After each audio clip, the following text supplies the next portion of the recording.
Hello dear, आपका स्वागत है अपने अगले कंसेप्ट लेक्चर के अंदर। सिंपल इंटरेस्ट के ऊपर ये दूसरा लेक्चर है। तो आगे बढ़ने से पहले मैं आपको कुछ ज़रूरी बातें बताना चाहूँगा, ठीक है?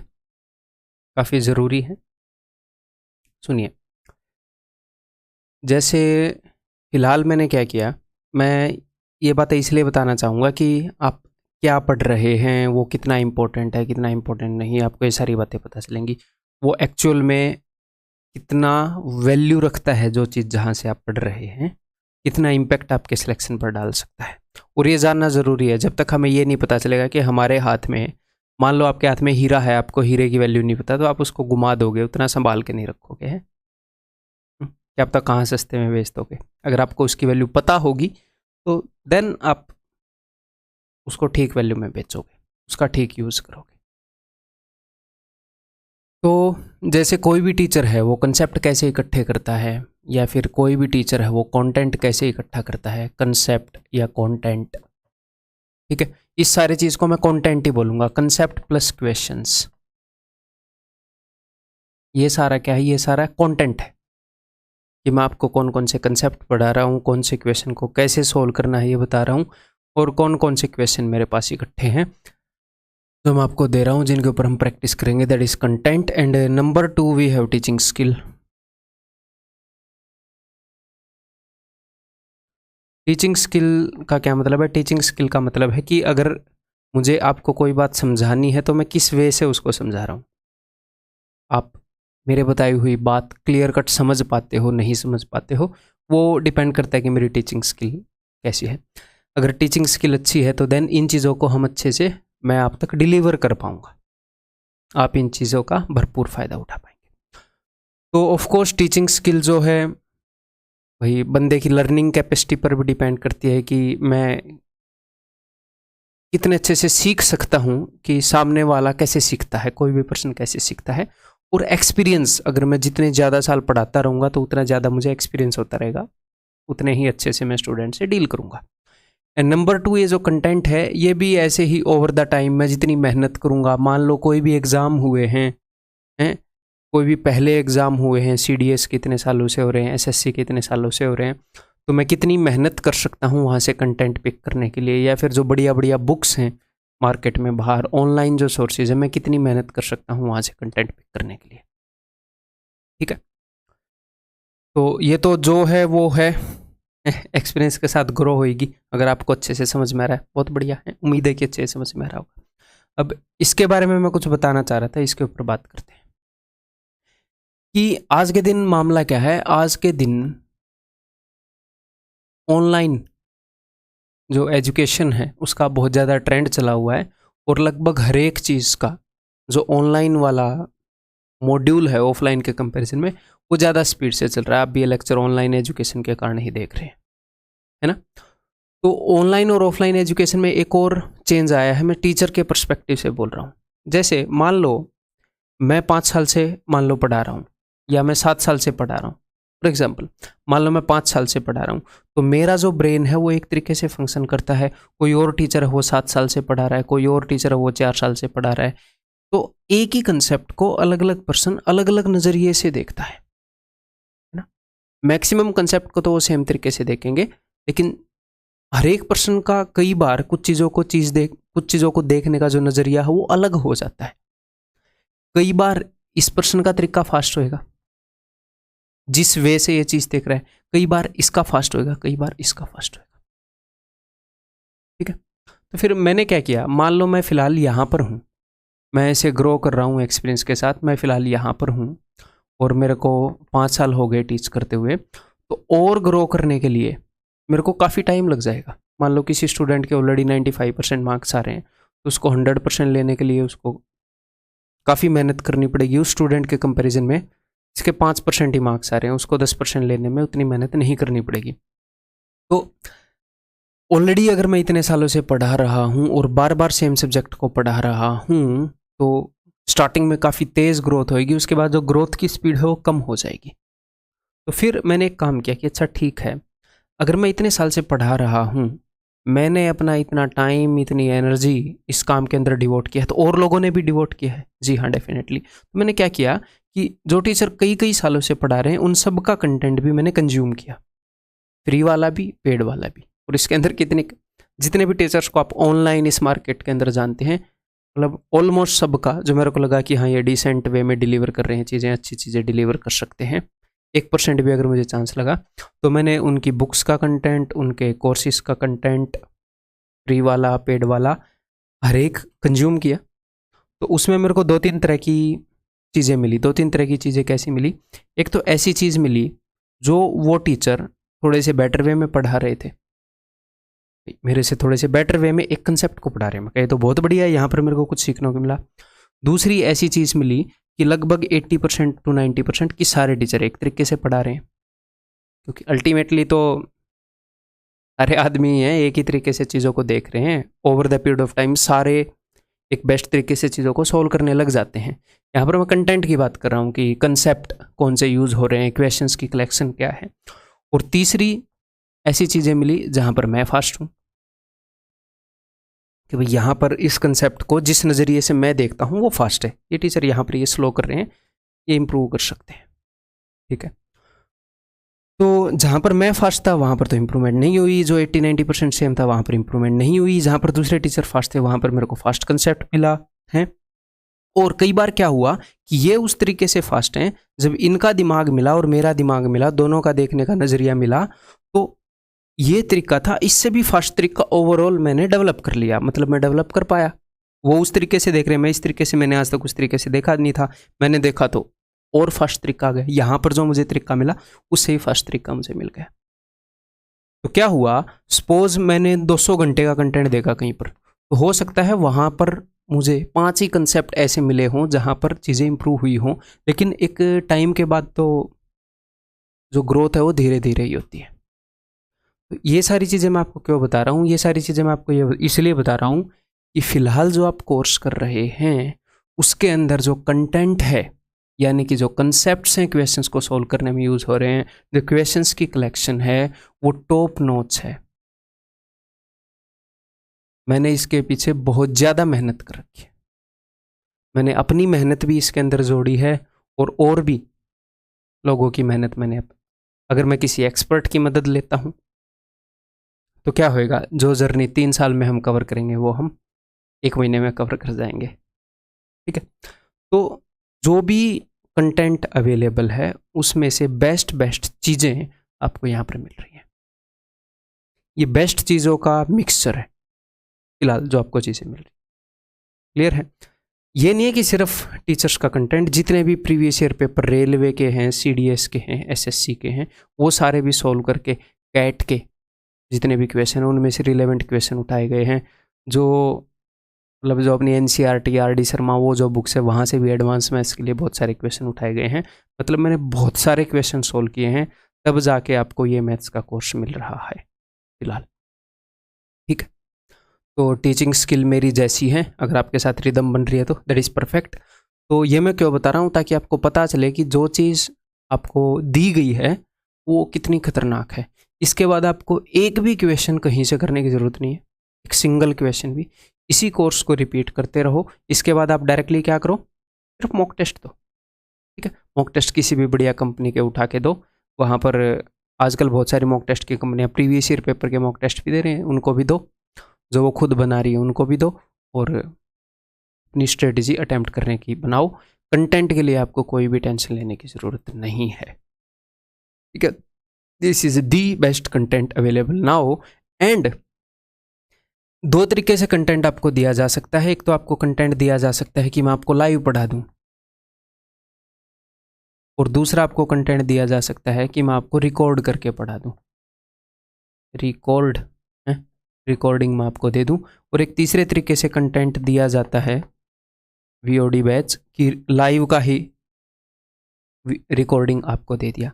तो जो बेस्ट फॉर्मेट है कंटेंट का वो ये है, रिकॉर्डिंग वाला। मैं स्पेशल आपके लिए रिकॉर्ड कर रहा हूँ, ये मैं कोई लाइव बैच नहीं ले रहा, उसकी रिकॉर्डिंग आपको नहीं दे रहा। तो इससे होगा क्या, जब हम लाइव पढ़ाते हैं तो अगर मैंने रिकॉर्डिंग 1 घंटे की है तो वही कंटेंट देने के लिए मेरे को लाइव के अंदर लगभग 1.5 घंटे लग जाएंगे, मिनिमम 1.5 घंटे। तो अगर 200 घंटे का मैं आपको कंटेंट दे रहा हूँ तो वही कंटेंट 350 घंटे 300 घंटे में आपको दिया जाएगा। लेकिन लाइव में क्या है, डाउट पूछ सकते हैं, लेकिन इतने सैकड़ों में स्टूडेंट पढ़ेंगे तो एक्चुअल में डाउट भी उतने अच्छे से नहीं बता सकते। उसका जो प्लस पॉइंट है वो भी हम इंजॉय नहीं कर पाते। हालांकि एक्सपीरियंस के साथ मेरे को पता है कि आप कहाँ पर फंसेंगे, उस चीज़ को मैं 2 या 3 बार एक्सप्लेन कर देता हूँ। तो मेरे को नहीं लगता इस कोर्स के अंदर आपको कोई डाउट आ रहा होगा।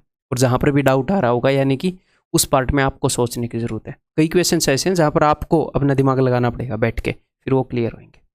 और जो वीओडी वाला है ये तो सबसे बेकार पैटर्न हो गया उस हिसाब से, तो क्योंकि वो ना ही आप डाउट पूछ पा रहे हो और फिर भी बिना वजह लंबा कंटेंट मिल रहा है।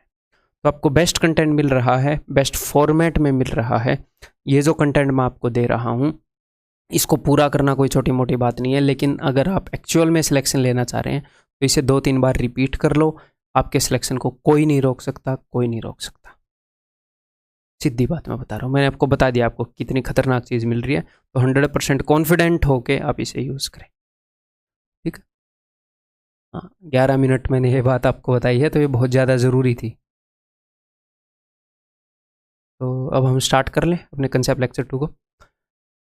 तो पेन एंड नोटबुक ले आओ। अब हम धीरे धीरे अपने, मैं आपका बेस बना चुका हूँ, ठीक ठाक सा बेस। सिंपल इंटरेस्ट के अंदर बेसिक चीज़ें हम समझ रहे हैं, तो धीरे धीरे और बढ़िया थोड़े से और बढ़िया लेवल के क्वेश्चन आगे हम यहाँ पर डिस्कस कर रहे होंगे।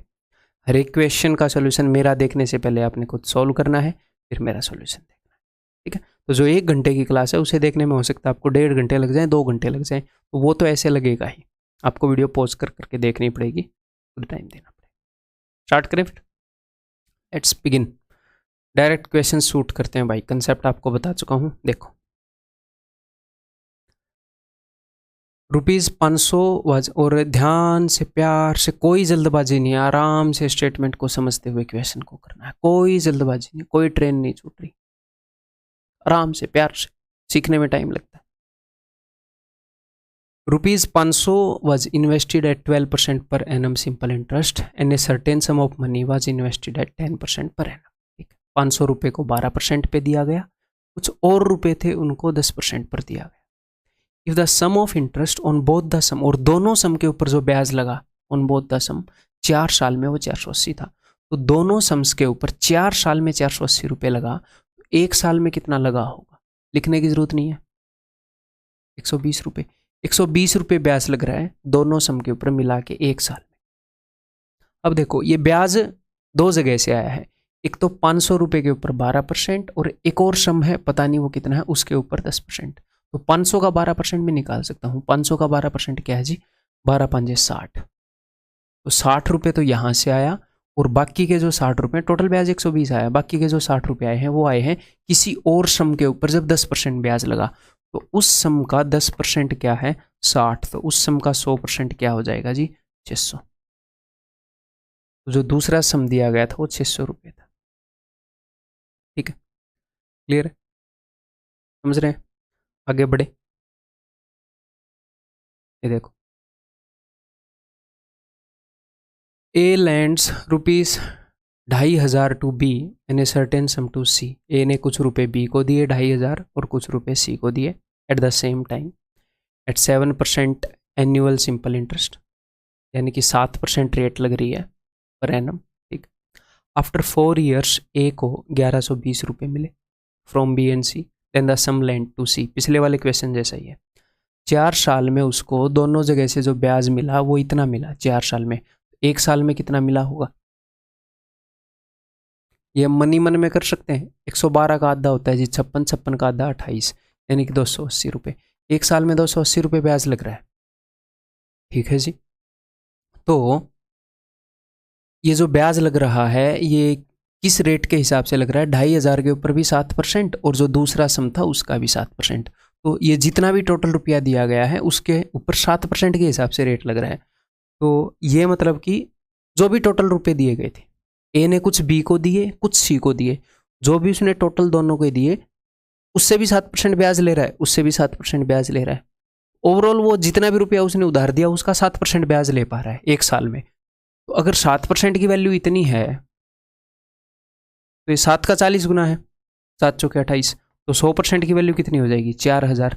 ओवरऑल उसने 4,000 रुपये दे रखे हैं, तभी वो 280 रुपये ले पा रहा है एज ए ब्याज 1 साल में। तो इस 4,000 में से उसने 2,500 दे रखे हैं जी बी को, तो सी को कितने दिए होंगे, बाकी के 1,500 दिए होंगे सी को। तो यहाँ पर उम्मीद है कि हम एंजॉय कर रहे होंगे, हम सीख पा रहे होंगे चीज़ों को। ठीक है, एक बार फिर से बता दूं, मुश्किल नहीं है फिर भी बता दूं। टोटल ब्याज 4 साल में इतना मिला, तो मैंने 1 साल का ब्याज निकाल लिया। अच्छा जी, और ओवरऑल वो 7% ब्याज इंजॉय कर रहा है, तो 7% की वैल्यू ये होएगी। तो 100% यानी कि 4,000 रुपये दे रखे हैं, उसमें से 2,500 दे रखे हैं ए को, तो बाकी के 1,500 दे रखे हैं किसको, सी को।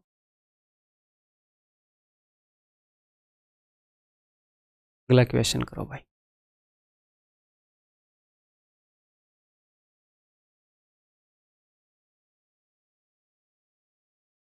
एक बार ये मेरे को वीडियो मैं पॉज नहीं करूँगा, मैं चलता रहने दूंगा, पता नहीं शायद घर में कोई घुसा है क्या।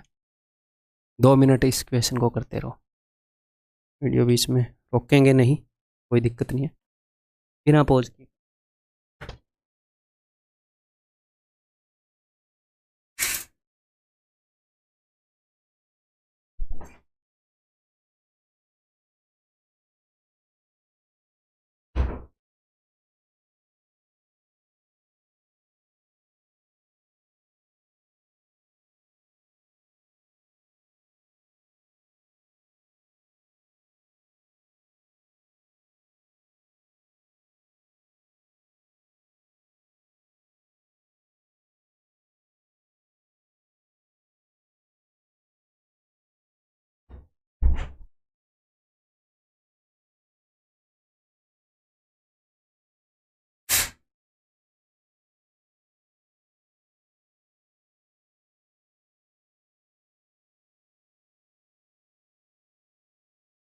हाँ भाई, कोई नहीं घुसा, पड़ोसियों के घर से आवाज़ आ रही होगी।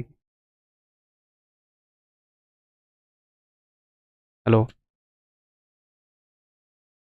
कैसे A lent ₹5,000 to B for 2 years and ₹3,000 to C for 4 years। A ने 5,000 रुपये B को दिए 2 साल के लिए, 3,000 रुपये C को दिए 4 साल के लिए। ठीक है भाई, eight the same rate of interest, same rate के ऊपर दिए, एंड रिसीव्ड, हम मैंने मान लिया कि R% रेट पर दिए होंगे, कि जो रेट ऑफ इंटरेस्ट है वो R% है, R% पर एनम, हर साल वो R% ब्याज ले रहा है। ठीक है, at the same rate of interest and received 2,200 rupees in all from both as interest। ठीक है, तो देखो यहाँ पर एक छोटा सा कंसेप्ट मैं आपको बताऊंगा। उसने 5,000 रुपये 2 साल के लिए दिए, या तो आप 5,000 रुपये 2 साल के लिए दे दो, या फिर आप 10,000 रुपये 1 साल के लिए दे दो, बात एक ही है, या फिर आप 2,500 रुपये 4 साल के लिए दे दो, बात एक ही है। अगर मान लो हर केस में रेट सेम % है, अगर मैं रेट को नहीं बदल रहा, मैंने 5,000 रुपये 2 साल के लिए दिए, तो 5,000 के ऊपर 2 साल तक ब्याज ले लो, या फिर इसको डबल करके इसको हाफ कर दो। इसको मैंने डबल किया तो इसको हाफ कर दिया। 10,000 के ऊपर 1 साल का ब्याज, 5,000 के ऊपर 2 साल का ब्याज, 2,500 के ऊपर 4 साल का ब्याज, या फिर 500 रुपये के ऊपर, मैं जीरो को वहाँ पर शिफ्ट कर रहा हूँ, 20 साल का ब्याज। ये सेम ही बात है। क्लियर है जी? ठीक है, क्योंकि जो हमारा सिंपल इंटरेस्ट है वो डिपेंड करता है प्रिंसिपल, रेट और टाइम पर। सो तो कांस्टेंट है, ठीक है, यहाँ पर रेट हर एक केस में सेम है, इससे कोई फर्क नहीं पड़ेगा। सो कांस्टेंट है, इससे कोई फर्क नहीं पड़ेगा। तो प्रिंसिपल और टाइम है, अगर मैं प्रिंसिपल को डबल कर रहा हूँ, टाइम को हाफ कर रहा हूँ, तो ओवरऑल जो सिंपल इंटरेस्ट है वो सेम ही रह जाएगा। ठीक, तो इस कंसेप्ट से हम इस क्वेश्चन को सोल्व करते हैं। देखो, तो 5,000 रुपये उसने 2 साल के लिए दिए, तो या फिर मैं ऐसे मान लूँ कि 10,000 रुपये, 5,000 के ऊपर 2 साल का ब्याज, या फिर 10,000 के ऊपर 1 साल का ब्याज, बात तो सेम ही है। तो मैंने मान लिया कि उसने 10,000 रुपये 1 साल के लिए दिए, और रेट कितना है, रेट है R%। तो 10,000 रुपये अगर 1 साल के लिए देगा, तो 10,000 रुपये के ऊपर 10,000 का R% जो भी होता है उतना ब्याज लग जाएगा। तो 5,000 का 2R%, या फिर 10,000 का R%, सेम बात है। तो फर्स्ट केस में ब्याज कितना लगेगा, 10,000 का R%। सेकंड केस में उसने 3,000 रुपये 4 साल के लिए दिए, या फिर आप ऐसे मान लो 4 दिए 12,000 रुपये 1 साल के लिए दिए। तो अगर 12,000 रुपये 1 साल के लिए देगा, तो भैया 12,000 का R%, ये हम मेंटली कर सकते थे। ओवरऑल जो उसे ब्याज मिलेगा, इन दोनों को हम जोड़ देते हैं, वो 22,000 का, अब 2R मत जोड़ देना, कई लोग इसको जोड़ देंगे 22,000 का 2R%, इसका R%, इसका R%, 22,000 का R%, टोटल जो हमें ब्याज मिल रहा है वो 22,000 का R% मिल रहा है। और ब्याज कितना मिला, ब्याज हमें मिला 2200। तो देख लो 22,000 के कंपैरिजन में कितना है, ये 22,000 के कंपैरिजन में 10% है, तो रेट हमारी कितनी हो जाएगी, 10% हो जाएगी। यानी कि हमने क्या देख लिया कि जो हमारा ब्याज होगा वो 22,000 के R% के बराबर होगा। तो 22,000 का कितना परसेंट है, ये वही R% होएगा। तो सिंपली अगर मान लो डायरेक्टली 10% ना दिखे तो वो 2200 है, इसके अंदर इसका 1% कितना है, इसका 1% है 220, इसके अंदर 220 कितनी बार आ रहा है, 10 बार आ रहा है, यानी कि 10%। This is what percent of this, ऐसे करके हम निकाल लेते हैं। ठीक है जी, क्लियर है। आगे भी इस कंसेप्ट को यूज करेंगे, तो टेंशन नहीं लेनी है। कभी भी जब मैं आपको पढ़ा रहा हूं, आपने 1% भी टेंशन नहीं लेनी है अगर कोई चीज़ समझ में नहीं आई। चीज़ों को इतने बेहतरीन तरीके से करवाऊंगा कि जहाँ पर भी जितनी भी प्रैक्टिस करने की ज़रूरत है उससे एक क्वेश्चन एक्स्ट्रा ही करवा रहा हूँ। हाँ, फिर भी आपने कोर्स को हमेशा कम से कम 3 बार रिपीट करना भाई। अब मान लो कई स्टूडेंट को ये लगेगा कि सर 3 बार रिपीट करना है। अगर आप 3 बार रिपीट करने के लिए तैयार नहीं हैं तो दूसरे स्टूडेंट हैं 3 बार रिपीट करने के लिए तैयार, तो जॉब तो उनकी लग जाएगी। सिंपल सी बात है, कॉम्पिटिटिव एग्जाम है, जो ज़्यादा मेहनत करेगा। तो ये मैं मिनिमम बोल रहा हूँ, उसके बाद आपकी इच्छा है और आपको डेफिनेटली पढ़ने में मज़ा आएगा। अगर आपको भले ही ना समझ में आ रहा हो, ना मज़ा आ रहा हो, तो भी एक बार बने रहो, आपको समझ में भी आएगा, मज़ा भी आएगा, रिपीट भी होंगी चीज़ें, मतलब आप रिपीट भी कर पाओगे। ठीक है, okay ji. Murphy borrowed rupees 5,000 from Jaskirat at 5% per annum simple interest for 4 years. Murphy एक बंदा है, उसने 5,000 रुपये उधार लिए जसकिरत से 5% पर एनम पर 4 साल के लिए। तो हर साल कितना ब्याज देगा, जो भी 5% बनता है हर साल उतना ब्याज दे देगा। He then added some more money to the borrowed sum and lent it to Bahadur for same period at 7% per annum. उसने 5,000 के अंदर कुछ और रुपए ऐड किए अपने, उसने लिए 5,000 थे, 5,000 उसने लिए, मैंने आगे से 5,000 रुपये लिए, फिर मैंने अपनी तरफ से इसमें कुछ रुपए ऐड किए और ये सारे आगे दे दिए। ठीक है, और आगे जब मैंने दिया तो 7% पर दे दिया, तो मैं आगे से कितना ब्याज ले रहा हूँ, मैं आगे से ब्याज ले रहा हूँ 7%, और आगे ब्याज कितना दे रहा हूँ, मैं आगे ब्याज दे रहा हूँ 5%। तो मैं बीच में कुछ बचा रहा हूँ, और जो रुपये मैंने खुद दिए हैं उसमें मैंने आगे से 5,000 रुपये लिए, वो 5,000 आगे खिसका दिए, तो 5,000 के ऊपर मैंने 7% लिया, आगे भी मैं देनदार हूँ, मैं आगे भी 5% दूंगा क्योंकि मैंने 5,000 तो आगे से लिए हैं। जो रुपये मैंने खुद ऐड किए हैं उसके ऊपर थोड़ी उसको दूंगा, वो तो मेरे रुपये हैं, उस पर तो सारा ब्याज मैं ही रखूँगा, बस ये समझना है। तो टोटल उसने कितने रुपये दिए, टोटल उसने रुपये दिए हैं 5,000 प्लस एक्स। ठीक है, इसके ऊपर वो 7% लेगा, 5,000 के ऊपर 7% लेगा, लेकिन 5% आगे दे देगा। इसका सिर्फ 2% बचा पाएगा, इसका 2% कितना है 100, 1 साल की बात कर रहा हूँ। इस ये x रुपये उसने खुद ही आगे दिए थे, तो इसके ऊपर वो पूरा 7% लेगा और अपने पास ही रखेगा, तो 7% ऑफ x। तो नेट 1 साल में वो इतने रुपए बचा पाएगा, और वो 1 साल में बचा कितना पाया, मर्फी को भैया फ़ायदा हुआ है 680 रुपये का पूरे 4 साल में। तो 680 को 4 से डिवाइड कर दें, 170 रुपये, 680 डिवाइडेड बाई 4, तो 170 रुपये का उसको नेट फ़ायदा हुआ। 170 में से 100 इधर रहे, तो यानी कि यहाँ पर कितने होंगे 70। तो 7% of x is equal to 70, 7 का 10 गुना है, तो 100%, 100 का 10 गुना 1000 हो जाएगा। That is option. ठीक है, मैं बहुत ज़्यादा डिटेल में भी नहीं लिख रहा हूँ, एक आधी चीज़ें जैसे डायरेक्टली मैंने इसे 10 गुना देख के करवा दिया, बिकॉज मैं आपको ऐसी आदत लगवाना चाह रहा हूँ। ठीक है, तो बीच का रास्ता मैं यूज़ कर रहा हूँ, ना मैं ज़्यादा लिख रहा बिना वजह आपको ज़्यादा की आदत पड़ जाए, ना मैं कम लिख रहा कि आपको समझ में ही ना आए। अगला question, Gopal borrows rupees X from Ankit at 8% annual interest. He then adds rupees Y of his own money and lends rupees X plus Y to Ishan at 10%.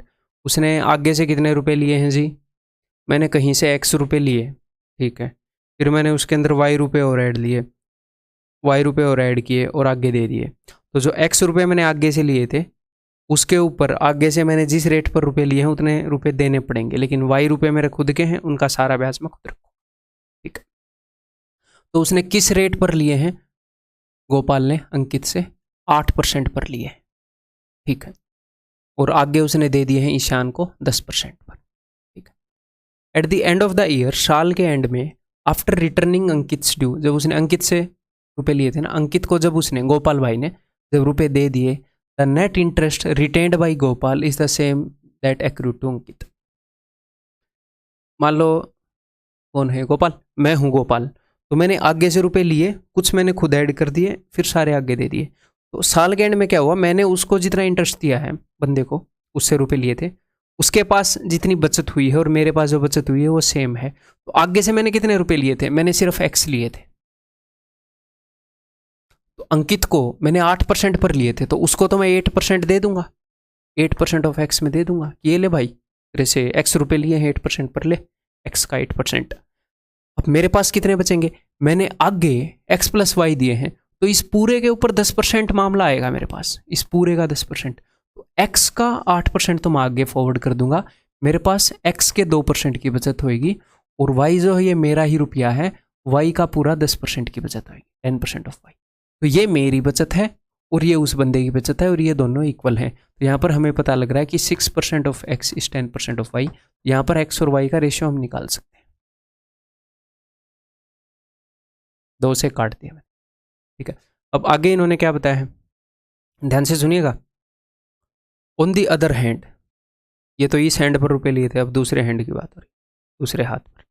On the other hand, had Gopal lent x plus 2y to Ishan at 10%, उसने actual में क्या किया, x रुपए लिए और उसके अंदर y add करके दे दिए। अब ये बोल रहे हैं कि अगर ये y और ऐड कर देता, उसने सिर्फ y ऐड किया, एक y और ऐड कर देता और 10% पर ही देता, then the net interest retained by him would have increased by ₹150। तो जो नेट इंटरेस्ट जितना भी उसको फायदा हुआ है वो 150 रुपये और ज़्यादा हो जाता। तो अगर ये वाई रुपीज़ और ऐड कर देता तो इसको परसेंटेज में फ़ायदा बताओ कितना, रेट 10% है, 10% ब्याज ले रहा है, तो वाई और ऐड कर देता तो भाई वाई का 10% और फ़ायदा होना स्टार्ट हो जाता। जितने रुपए एक्स्ट्रा ऐड करेगा उसका 10% और फ़ायदा हो जाएगा, 10% ब्याज ले रहा है, तो उसको 10% ऑफ वाई फ़ायदा और हो जाता परसेंटेज में, और रुपए में ये बोल रहे हैं 150 फ़ायदा हुआ, यानी कि 10% of y is equal to 150, therefore y is equal to 1500, 100% of y. और y की वैल्यू अगर 1500 है, कितने गुना है, 50 गुना। अब वो पूछ क्या रहे हैं, कहाँ पूछते रहे भैया आपसे, if all the interest are simple then find the value of x plus y. X plus y की वैल्यू, x की वैल्यू ये है, y की वैल्यू ये है, तो 5 और 3 8, 8 यूनिट की वैल्यू पूछ रहा है। ठीक है भैया, 50 गुना कर दो, 8 इंटू 50 कितना आ जाएगा, 400। 50 गुना है क्या, तो 8 400 ही आएगा, 4000 तो नहीं आएगा। 10% की वैल्यू इतनी है, 50 नहीं 500 गुना है, वही मैं सोच रहा। Answer will be option B. Clear है, आगे बढ़ जाएं। अगला क्वेश्चन बताओ। If the simple interest on a certain sum of money for 15 months at 7.5% per annum exceeds, अगर किसी रुपये के ऊपर ये जो ब्याज है ये ज़्यादा है इस ब्याज से, ऊपर कितने परसेंट ब्याज लगेगा भैया, ब्याज कितने परसेंट लगता है, ब्याज कितने परसेंट लगता है, R into T percent. Percentage में ब्याज देखना है तो R इंटू टी, यही करूँगा। तो पहले वाले केस में ब्याज कितना लग रहा है, इसको मैं साल में कन्वर्ट करूँगा, ये मंथ है तो मैं 12 से डिवाइड करूँगा, एक साल में 12 महीने होते हैं। तो ऊपर वाले केस में ब्याज लग रहा है 15/12 गुणा 15/2%, और सेकंड वाले केस में कितने परसेंट ब्याज लग रहा है, 8 महीने, तो 8/12 गुणा 25/2%। ये परसेंटेज में है, यहाँ पर इतने परसेंट, यहाँ पर इतने परसेंट, तो इन दोनों का डिफरेंस उसने बता रखा है, तो मैं यहाँ पर डिफरेंस ले लूँ। नीचे 24 है, ठीक है, 15 इंटू 15 225, 25 8 200, 225 माइनस 225, तो 25/24% का फर्क आएगा दोनों इंटरेस्ट के बीच। 25/24% किस चीज़ का, प्रिंसिपल का, तो प्रिंसिपल का 25/24% इतना है, तो प्रिंसिपल कितना होएगा तो इसको मैं 25/24 से डिवाइड कर रहा हूँ।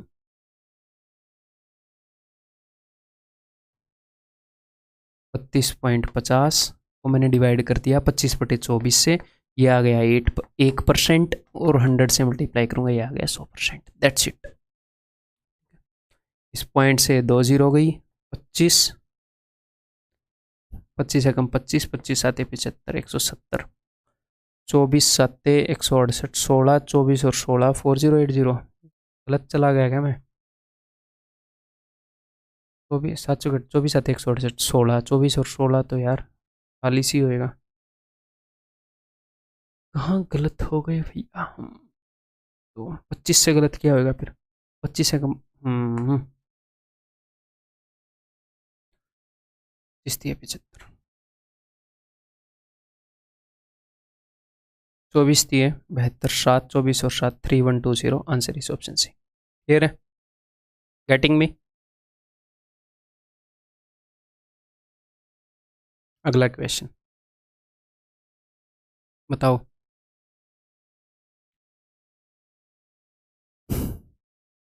The difference between the simple interest received from two different sources on rupees 1500। 1500 रुपये को अगर दो अलग अलग सोर्सेज पर दे दें, अलग परसेंट पर दे दें, अलग परसेंट पर दे दें, तो 3 साल में जो डिफरेंस आता है वो आता है 13.50 रुपये का। भैया मान लो आप 1500 रुपये को 7% पर दे रहे हो, 5% पर दे रहे हो, है? तो 1 साल में कितने का फर्क आएगा? तो 1 साल में 2% का फर्क आएगा, सीधा सीधा। तो जो भी फर्क आएगा वो हम देख लेते हैं कितने परसेंट है। यहाँ पर देखो जरा, जो भी फर्क आया है वो 1500 का कितना परसेंट है? तो 1500 का 1% है 15। अगर मैं 15 को 9 गुना करूँ, 15 नहीं में 135, तो 135 का ये 1/10 है। तो ये इसका 9% नहीं है, ये इसका 0.9% है। तो इसका मतलब जो ब्याज में फर्क आया है वो 0.9% है 3 साल में। अगर 3 साल में 0.9% का फर्क क्रिएट हुआ है, तो जो रेट थी उन दोनों के बीच में 0.3% का फर्क था। मुझे पता नहीं यहाँ पर कितनी रेट थी, यहाँ पर 5 हो सकती है, यहाँ पर 5.3 हो सकती है, यहाँ पर 7 हो सकती है, यहाँ पर 7.3 हो सकती है, बट इनके बीच में जो फर्क है वो 0.3 का, इतना श्योर है। ठीक है। Then the difference between their rates of interest, यहाँ पर ये रुपीज़ नहीं आएगा, difference between their rates of interest is equal to, ये पता नहीं परसेंटेज यहाँ पे क्यों नहीं है, होना चाहिए, इट्स ऑप्शन सी। फिर या फिर आप ऐसे देख सकते हो, कैसे देख सकते हो कि 3 साल में इतना फर्क हुआ है, तो 1 साल में कितना फर्क होता है भाई? इसको 3 से डिवाइड करो, 4.5 रुपीज़ का। 1 साल में इतना फर्क होता तो 4.5 रुपीज़ इसका कितना परसेंट है वो हम देख लेते। तो इसका 1% है 15, तो मैं 15 से डिवाइड कर दूंगा, देख लूंगा भैया कितने परसेंट है। 15 × 45, 0.3, तो 0.3%, सॉरी 0.3%। क्लियर है?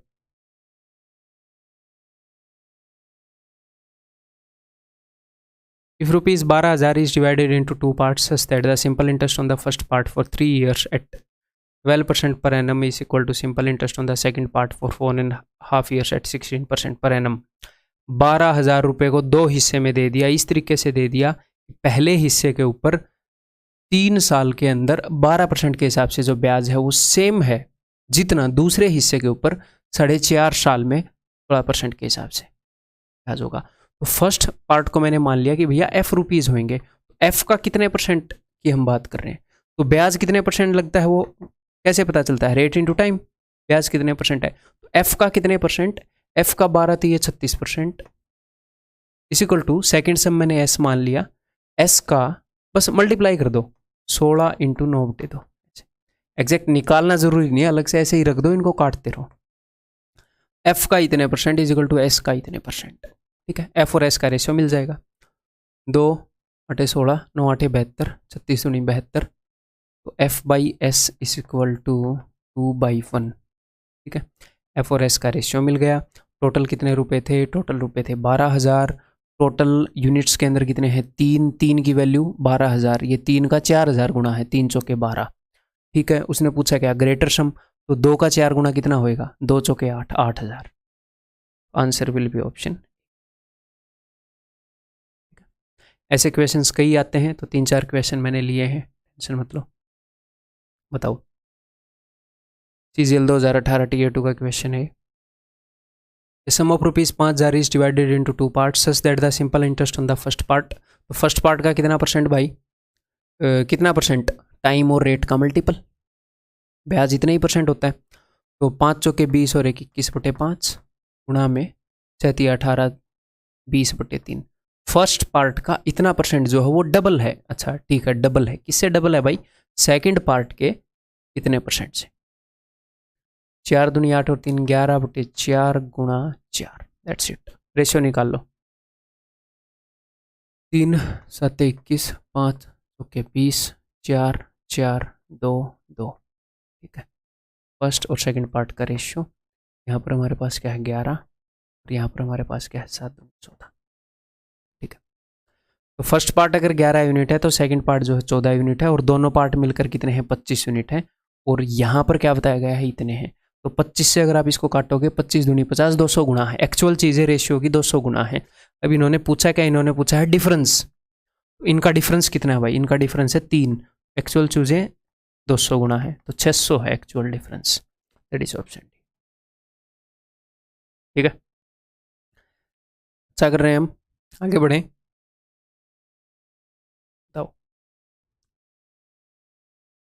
ये सबसे मुश्किल फॉर्मेट है चीज़ों को ऐसे रिकॉर्ड करके देने का, क्योंकि मैं भी बीच में इतना रुक नहीं सकता। क्यों नहीं रुक सकता, क्योंकि रिकॉर्डिंग चल रही है, मैं क्या रुकूंगा। लाइव हो तो मैं आपको सॉल्व करने का टाइम दूंगा, अब तो आप पॉज करके कर लेंगे। बट मोस्ट एफिशिएंट वे है तो ठीक है, बढ़िया है, हम दोनों के लिए ठीक है। A sum of rupees 50,250 is divided into 2 parts such that the simple interest on the first part for this much time this much rate। तो फर्स्ट पार्ट के ऊपर कितना ब्याज भाई, 7.5 साल यानी कि 15/2। रेट क्या है 8 24 और 1 25/3। दिस इज 5/2 टाइम्स, किसका 5/2 टाइम्स है, सेकंड पार्ट के ऊपर। एक्चुअल क्वेश्चन है 2020 के Tier 2 का ये 21/4, इसको मैं लिख रहा हूँ 5 चौके 20 21/4 गुणा 8। सॉल्व कर लो, 3 5 15, 2 से 2 गया, ठीक है। इस 5 से ये 5 गया, और कोई कट रह गया, 4 दूनी 8 और कट नहीं रहा। तो फर्स्ट और सेकंड पार्ट का जो रेशियो है दैट इज इक्वल टू 21 दूनी 42 और 25, ठीक है। और जो टोटल मनी है वो इतना है। रेशियो के अकॉर्डिंग टोटल मनी कितना है, रेशियो के अकॉर्डिंग टोटल मनी है 67। 67 की ये वैल्यू है, ये कितने गुना है मुझे तो दिख नहीं रहा, तो हम यहाँ पर लिख लेते हैं 67 यूनिट की ये वैल्यू है, तो 1 यूनिट की ये वैल्यू। और हमें निकालना क्या है, डिफरेंस बिटवीन 2 पार्ट्स। तो इन दोनों के बीच में डिफरेंस कितना है भाई, बताओ, 17 यूनिट का। तो 17 यूनिट की वैल्यू बतानी है, कर लो सॉल्व। 67 का टेबल आना चाहिए इसके लिए। 67 कितने पर जाएगा, 8 48 पर तो जाएगा नहीं, 7 पर जाएगा। 7 के 42, 7 के 42 और 4, रुको क्या करते हो देश बाबू, गलत कर दिया। 7 7 49, 42 और 4 46, 469। 31 इंटू 33 335, 5 पर जाएगा। ये लो भाई 17 इंटू 75, 17 5 85, 8 17 7 119 और 8 127, 12,750। दैट इज ऑप्शन, ठीक है। क्लियर है, इस तरह इक्वेशन कर लेंगे। उसी तरह क्वेश्चन है, करो। A person had left an amount of rupees 1,20,000 to be divided between his 2 sons aged 14 year and 12 year such that they get equal amount, ताकि उनको इक्वल अमाउंट्स मिले। When each attains 18 years of age, जब हर एक बंदे की उम्र 18 साल हो जाए, ठीक है। If the amount gets a simple interest of 5% per annum, अगर जो रेट ऑफ सिंपल इंटरेस्ट है वो 5% पर एनम है, the younger son share at present is, फिलहाल यंगर सन का शेयर क्या है। तो ये देखो, ये इसका एल्डर सन है, ये बड़ा है, ये छोटा है। एल्डर सन को उसने जो भी रुपए दिए हैं उसको कितना टाइम मिल रहा है ग्रो होने के लिए, 4 साल। एल्डर सन का अमाउंट मैंने मान लिया ई, तो मान लो एल्डर को ई रुपए दिए, यंगर को वाई रुपए दिए। एल्डर सन को उसने जितने भी रुपए दिए हैं उसके ऊपर 4 साल ब्याज लगा है, 5% के हिसाब से, तो 5 चौके 20% ब्याज लगा है ओवरऑल। लेकिन यहाँ पर सिंपल इंटरेस्ट इक्वल नहीं है, इक्वल अमाउंट्स, अमाउंट इक्वल है, मिश्र धन इक्वल है। तो अगर इंटरेस्ट 20% लगा है तो अमाउंट क्या है, ई का 120%। ये बराबर है, अगर यंगर सन को y रुपए मिले हैं उसका कितने परसेंट, 12 साल उम्र है उसकी, तो 18 साल का जब वो होएगा तो टोटल 6 साल उसके और बचते हैं। तो 6 साल 5% के हिसाब से 6 5 30, 30% ब्याज लगेगा, नेट अमाउंट विल भी 130%। एल्डर सन का 120% इज इक्वल टू यंगर सन को जो रुपये मिले उसका 130%। तो आपको एल्डर और यंगर का रेशियो मिल जाएगा। ठीक है जी, 13:12। क्लियर। तो उसने नेट कितने रुपए बांटे थे, नेट इतने रुपए बांटे थे, तो 13 और 12 25, तो 25 रुपये की वैल्यू ये है।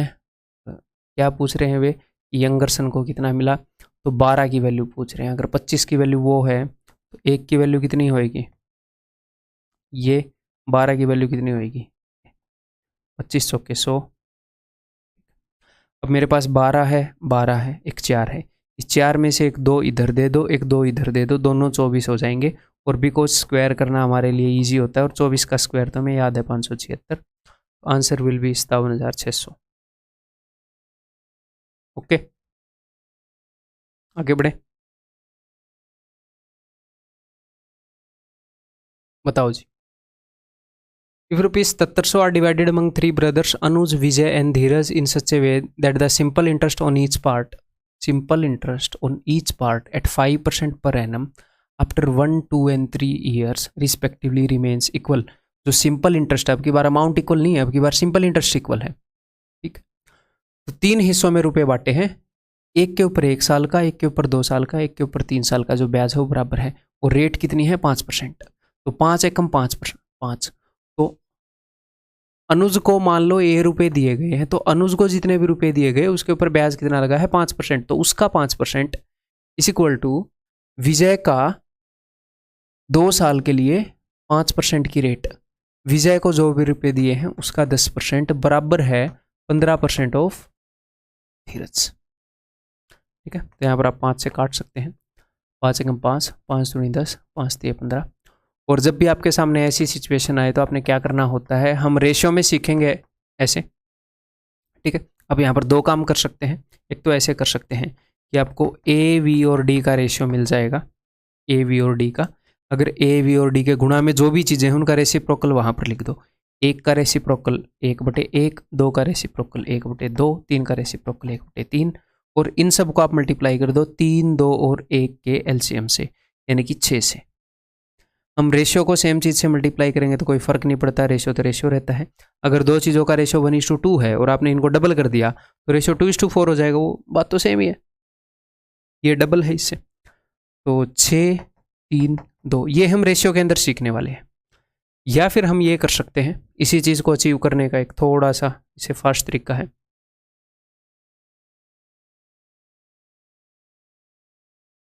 कि इनके जो कोफिशिएंट हैं 1, 2 और 3, इनका जो एलसीएम है उससे इनको डिवाइड कर दो। 1, 2 और 3 का एलसीएम 6 होएगा, तो ये हो जाएगा a/6 = v/3 = d/2। और जब भी आपको इस फॉर्मेट में चीज़ें मिलें, यानी कि आपको ए वी और डी का रेशियो मिल गया 6:3:2। अगर अनुज को 6 रुपये मिले हैं तो क्या है, विजय है, विजय को 3 मिले हैं, विजय माल्या को कम मिले हैं अब की बार। ठीक है, और धीरज को 2 रुपये मिले। इन्होंने क्या पूछा है, अनुज का भाग धीरज के भाग से कितना अधिक है, तो अनुज का भाग धीरज के भाग से कितना अधिक है, 4 यूनिट ज़्यादा है। और टोटल रुपया कितना है, 6 और 3 और तो 11 यूनिट। 11 यूनिट की वैल्यू ये है जी, 4 यूनिट की वैल्यू है पूछ रहे हैं 2800। ठीक है, विजय माल्या अब थोड़े से कम रुपयों में खेल रहा है बेचारा, पहले बहुत ज़्यादा रुपयों में खेल चुका है वो। ये देखो, a person invests money in 3 different schemes for 6 years, 10 years, 12 years at 10%, 12%, 15% simple interest respectively. At the completion of each scheme he gets same interest। हर एक स्कीम जब पूरी हुई तो उसको इंटरेस्ट सेम मिला, तो हमें इनके ब्याज को इक्वेट करना पड़ेगा। 6 साल के लिए 10% के हिसाब से 60% ब्याज लगा होगा, तो 60% ऑफ जो भी फर्स्ट स्कीम थी उसको मैंने ए मान लिया, इस इक्वल टू 12 इंटू 10 120% ऑफ दूसरी स्कीम बी, और 15 इंटू 12 180% ऑफ तीसरी स्कीम सी। सिर्फ मैंने इंटरेस्ट को इक्वेट किया है, ठीक है। 60 एकम 60, 60 दूनी 120, 60 थी 180, ठीक है। इतना इंटेलिजेंट तो मैं हूँ कि 60 का पहाड़ा मुझे आता है। अब इन सबको 6 से डिवाइड करेंगे, 3 2 और 1 का एलसीएम, तो 6 से अगर मैं डिवाइड करूँगा, मैं मन ही मन डिवाइड कर रहा हूँ, a/6 is equal to b/3 is equal to c/2, हमें इनका रेशियो मिल गया। The ratio of the investment is, तो इन्वेस्टमेंट का रेशियो क्या है, 6:3:2, दैट इज ऑप्शन। ठीक है जी, क्लियर है।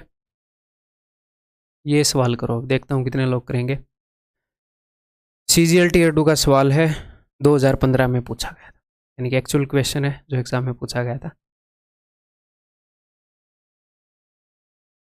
The sum of rupees 7930 is divided into 3 parts and given on loan at 5% simple interest, A, B and C, 2, 3 and 4 years. Okay. If the amount of all the 3 are equal, जो amounts हैं वो equal है after their respective period of loan, A को कितने रुपए मिले, ठीक है। तो मैंने मान लिया कि ए बी और सी को, ए बी और सी इतने ही रुपए मिले हैं, और इनके ऊपर ब्याज वगैरह लग के जो अमाउंट है वो सेम है। तो ए के ऊपर कितना ब्याज लगा, 5% के हिसाब से 2 साल में 5 दूनी 10, 10%।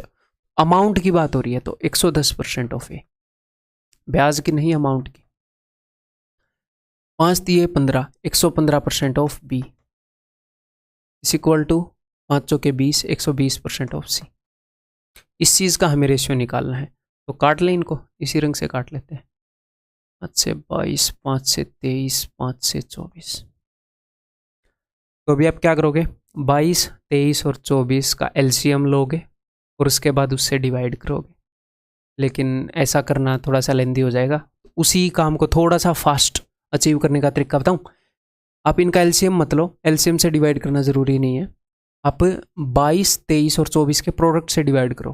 तो जब आप इसको ऐसे डिवाइड करोगे 22 इंटू इन तीनों के प्रोडक्ट से, तो 22 से 22 कट जाएगा, यहाँ पर 23 से 23 कट जाएगा, यहाँ पर 24 से 24 कट जाएगा। तो एक्चुअल में क्या बचेगा, एक्चुअल में अगर आप 22, 23 और 24 के प्रोडक्ट से इनको डिवाइड करोगे, ए के साथ 22 है तो ए के नीचे 22 के अलावा बाकी दोनों आ जाएंगे, इस इक्वल टू बी के पास 23 के अलावा दोनों आ जाएंगे, और सी के पास 24 के अलावा दोनों आ जाएंगे,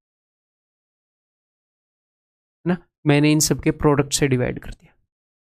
अब अगर आप इसको छोटा करना चाहते हो, रेशियो छोटा करना चाहते हो, अब अगर कोई चीज़ कट रही है तो आप काट सकते हो कि 2 से मैंने काट दिया 12, 12, 11, अब और कुछ कटेगा नहीं। एलसीएम लेते तो हम ये वाली वैल्यूज आती, लेकिन हमने वही काम फास्ट कर लिया, ठीक है। हाँ जी, अब देखो, अब अपने पास 2 ऑप्शन है। क्या 2 ऑप्शन है कि ए को कितने रुपए मिले इसका प्रोडक्ट निकलेगा उतने रुपए, बी को इतने रुपए, सी को इतने रुपए, इनका रेशियो आ जाएगा ए बी और सी का, और फिर हम निकालेंगे कि ए को कितने मिले। उसने ए का पूछा है ना, उसने ए का पूछा है। हम वैसे कर सकते हैं, डेफिनेटली हम कर सकते हैं, लेकिन ये क्वेश्चन वैसे करने की जरूरत नहीं है। ए को जो भी रुपए मिले वो 23 इंटू 12, बिकॉज ये रेशियो ही है ना ए बी और सी का, ये रेशियो ही है।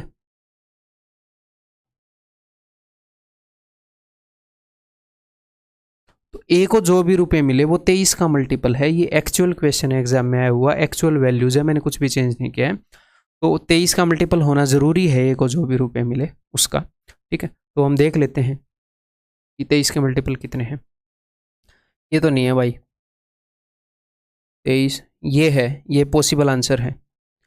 ये नहीं है कि जो मल्टीपल है वही आंसर होगा, क्या अब तो 2 मल्टीपल हो, फिर करना पड़ेगा।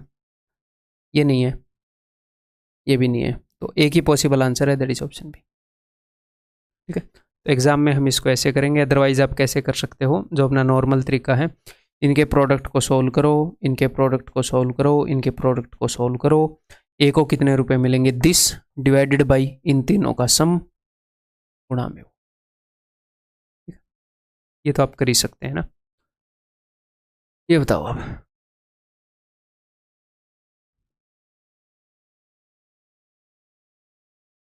पानी की बोतल में लाया नहीं, मैं थोड़ा सा रेस्ट ले लेता हूँ ऐसे ही।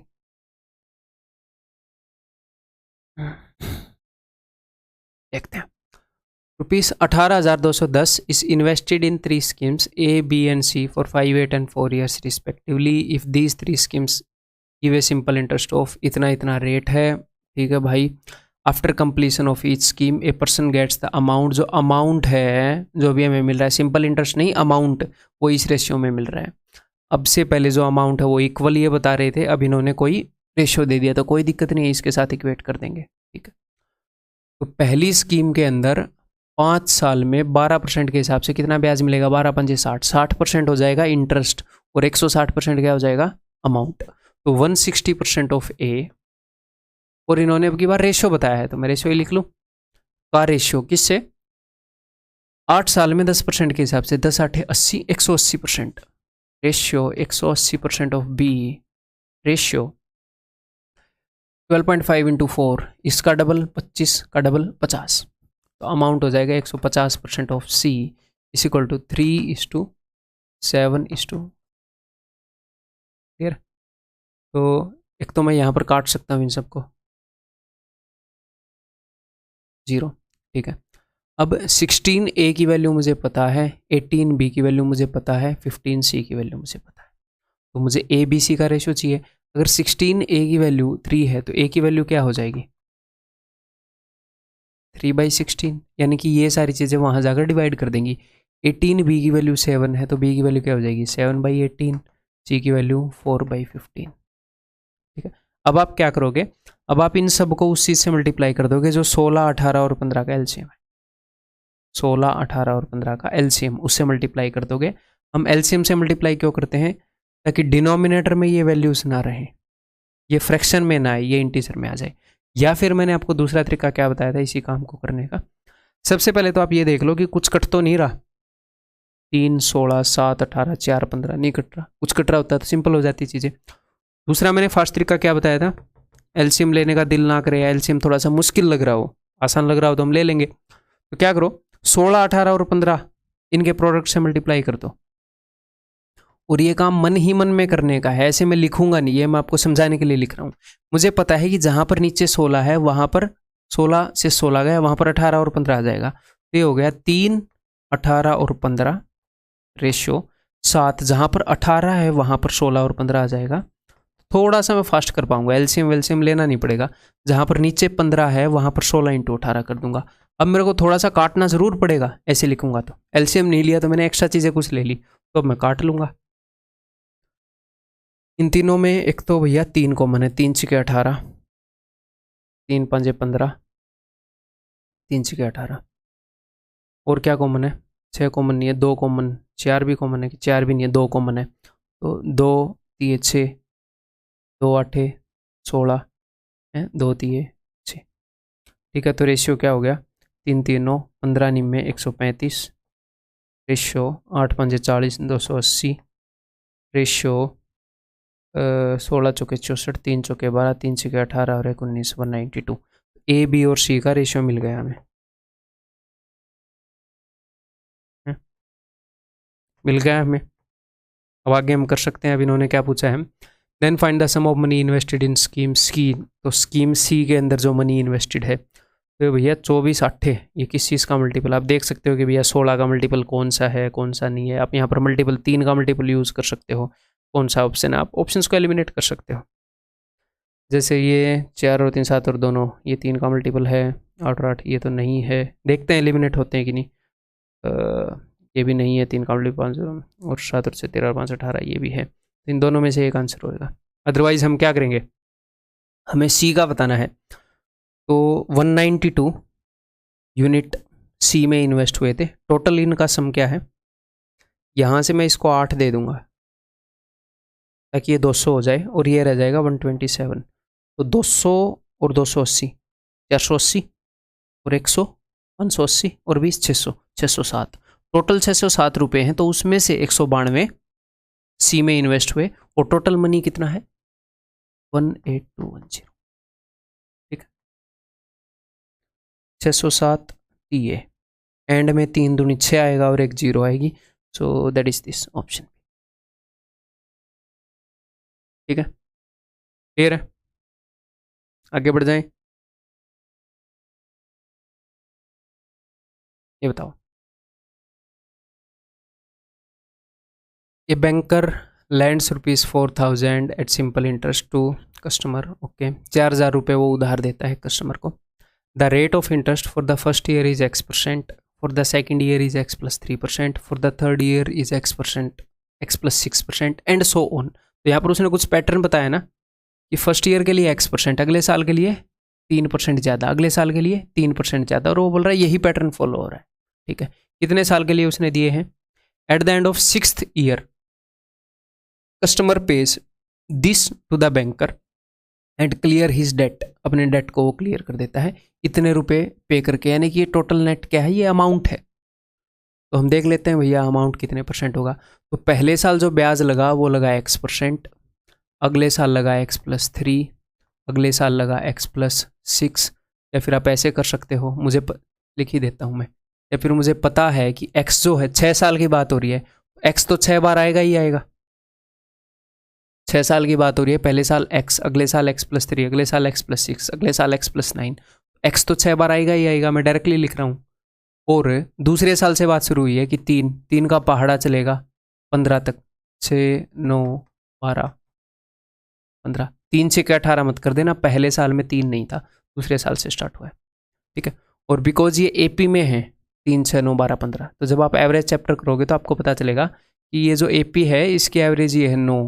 अगर एवरेज 9 है तो ये 5 चीज़ें हैं, इनका सम होएगा 9 5 45। तो जब आप एवरेज चैप्टर करोगे तो आपको पता चल जाएगा कि 6x + 45%, इतने परसेंट वो ब्याज देगा। ठीक है, इतने परसेंट ब्याज लगेगा, और उसने ब्याज कितना दिया है, उस बंदे ने इतने रुपए दे के अपना पीछा छुड़ा लिया। तो मैं देख लेता हूँ कि उसने ब्याज कितने परसेंट दिया। परसेंटेज में ब्याज इतना है, जिसके अंदर X भी इंक्लूडेड है, X है, वेरिएबल है, मैं नहीं बता सकता। तो मैं एक्चुअल में ब्याज कितने परसेंट है वो मैं देख रहा हूँ। तो 4,000 रुपये के ऊपर उसने 7,480 रुपये दिए, तो कितना ब्याज दिया भैया, 3,480, 3,480। और ये कितने परसेंट है, उसका 1% कितना है, 40। तो 40 इसमें जितनी बार आएगा उतने ही परसेंट उसने ब्याज दिया। तो this is equal to this, ये भी ब्याज है परसेंटेज में, ये भी ब्याज है परसेंटेज में। अब इसको कैलकुलेट करते हैं। 4 8 32, 4 7 28, उसने 87% ब्याज दिया टोटल, तो जिसमें से 45 यहाँ पर कवर हो गया, 45 उधर जाके घटेगा, तो 6x की वैल्यू क्या हो जाएगी, 7 में 5 गए 2, 8 में 4 गए 4, 42%। 6x इज इक्वल टू 42%, तो 6 7 42, x is equal to 7%, that is option B. ठीक है, ठीक ठाक चल रही है ना वीडियो? बताओ जी, ये बताओ। मैं चाहता हूँ कि आप इसमें एलिगेशन वगैरह भी हम लगा सकते, एलिगेशन लगा सकते हैं, वेटेड एवरेज लगा सकते हैं, बट वो लगाने की ज़रूरत नहीं है। बहुत ही शानदार तरीके से हम इस क्वेश्चन को कर सकते हैं। थोड़ा सा टाइम देना, थोड़ा सा सोचना, फिर उसके बाद मेरा सॉल्यूशन तो आप देख ही सकते हो, कभी भी देख सकते हो। ए पर्सन इन्वेस्ट सब money in 2 banks in the ratio 11:9। The rate of simple interest on the first investment, उसने 2 हिस्सों में बांट दिया रुपये को। मान लो 11 यूनिट यहाँ पर, 9 यूनिट यहाँ पर। यहाँ पर जो उसको रेट मिल रही है वो 19% मिल रही है, और ओवरऑल उसको दूसरे हिस्से पर भी कुछ रेट मिल रही होगी, हमें नहीं पता। ओवरऑल जो उसको रेट मिली, but overall annual interest on the total investment is this. ठीक है, if the simple interest received in second investment is this, second investment में जो सिंपल इंटरेस्ट मिला वो इतना है, तो बताइए टोटल इन्वेस्टमेंट कितनी है। तो मुझे एक बात बताओ, आपको किस किस चीज़ की रेट गिवन है? फर्स्ट हिस्से की रेट गिवन है कि भैया फर्स्ट हिस्से के ऊपर उसको 19% मिल रहा है, और उसको ओवरऑल रेट गिवन है। ठीक है, तो मैं फर्स्ट हिस्से और ओवरऑल जो हिस्से हैं उनके इंटरेस्ट का रेशियो निकाल सकता हूँ। मान लो उसने 11 रुपये जो इन्वेस्ट किए वो एक बैंक में इन्वेस्ट कर रखे हैं, 9 रुपये उसने दूसरी जगह इन्वेस्ट कर रखे हैं। इस 11 रुपये के ऊपर उसको ब्याज मिल रहा है 19% के हिसाब से। तो जो क्या बोल रहा है ये, if the simple interest received in second investment, जो फर्स्ट इन्वेस्टमेंट है उसके ऊपर उसको कितना इंटरेस्ट मिलेगा, फर्स्ट इन्वेस्टमेंट के ऊपर जो इंटरेस्ट मिलेगा वो, और जो टोटल उसको इंटरेस्ट मिल रहा है वो, इन दोनों का मैं रेशियो निकाल सकता हूँ। फर्स्ट इन्वेस्टमेंट में उसने 11 रुपये लगाए, ₹11 के ऊपर उसको 19% ब्याज मिल रहा है, 11 का 19%, तो ये इंटरेस्ट है, ब्याज है। और सेकंड इन्वेस्टमेंट के ऊपर उसने, सॉरी सेकंड के ऊपर नहीं, टोटल, हमें टोटल का रेट पता है, 11 और 9 20 के ऊपर उसको 23.5% ब्याज मिल रहा है। तो 23.5 को मैं फ्रैक्शन में लिख रहा हूँ, तो 23.23 1/2, इसको मैं क्या लिख सकता हूँ, इसको मैं डबल करता हूँ वैसे, 23 दूनी 40 और 47/2, उसको इतना ब्याज मिल रहा है 47/2, तो 2 को मैंने ऊपर लिख दिया। तो ये रेशियो है फर्स्ट इन्वेस्टमेंट के ऊपर जो उसको इंटरेस्ट मिल रहा है, इंटरेस्ट का रेशियो है ये, उस टोटल इन्वेस्टमेंट के ऊपर जो ब्याज लग रहा है उसका रेशियो। तो ये है जी 209/470।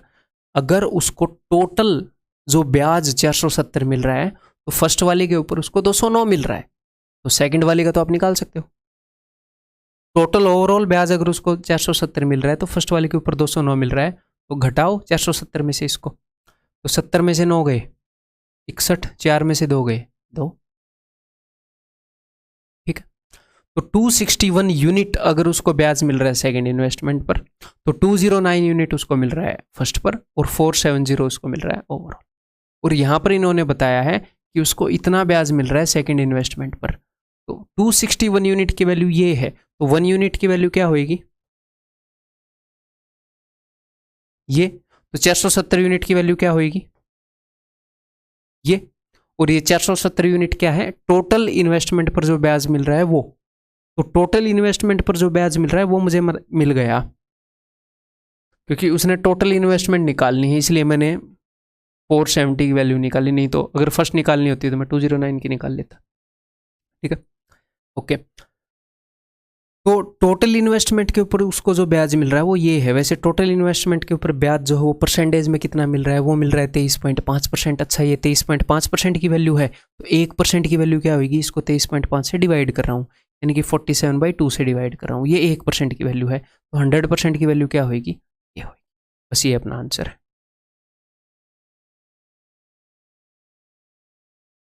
5 पर जा रहा है, 5 दूनी 10, 10 के आगे 3 0, that is 10,000, and answer is option B, ठीक है, क्लियर है। और मान लो कभी कभी ये हो कि आपको फर्स्ट टाइम में क्वेश्चन वैसे स्ट्राइक ना हो जैसे मैं सोल्व करके दिखा रहा हूँ, तो कई बार स्टूडेंट फ्रस्ट्रेट हो जाते हैं कि मेरे को ऐसे क्यों नहीं स्ट्राइक हो रहा फर्स्ट टाइम में। मुझे एक बात बताओ, अगर आपको फर्स्ट टाइम में वैसे स्ट्राइक हो जाता तो मेरे पास क्यों आए फिर। तो डेफिनेटली कई क्वेश्चन आपको फर्स्ट टाइम में बेस्ट वे से स्ट्राइक हो जाएंगे, कई क्वेश्चन नहीं होंगे, और यही हमने सीखना है, उसमें फ्रस्ट्रेट नहीं होना। ये कोई ऐसी बात नहीं है कि मतलब आपके साथ ही हो रही है, सबके साथ हो रही है, टेंशन मत लो, ठीक है।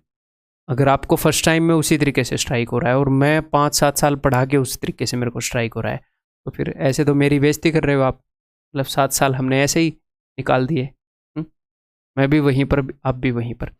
तो बिकॉज आप कुछ सीखने आए हो तो आप बहुत सारी चीज़ें सीखोगे भी, तो ऐसे फ्रस्ट्रेट मत होना जब आपको स्टार्टिंग में लेंदी मेथड्स स्ट्राइक हो, कोई दिक्कत नहीं है, ठीक है, ये सबके साथ होगा। अगे, a person has invested some amount for a specific period of time. कुछ रुपए एक बंदे ने इन्वेस्ट कर दिए कुछ टाइम के लिए, उसने बताया नहीं कितने टाइम के लिए। If the rate of simple interest is 15% per annum, then the amount becomes this. अगर rate of interest 15% per annum हो तो अमाउंट इतना बन जाता है, और अगर रेट 6% हो, if the rate of simple interest is 6%, तो अमाउंट इतना बन जाता है। तो हमने बताना है सम कितना है। तो मैंने मान लिया कि जो टाइम है वो T ईयर्स है, ठीक है। तो जब rate of interest 15% per annum है तो अमाउंट, ना कि ब्याज, अमाउंट इतना बन जाता है। तो भैया अगर टाइम T ईयर्स है तो टोटल ब्याज कितने परसेंट लगेगा, 15 × T%, और अमाउंट की बात हो रही है तो नेट अमाउंट कितना होएगा, 100% प्लस 15 × T%। इसकी वैल्यू है, मेरे को यार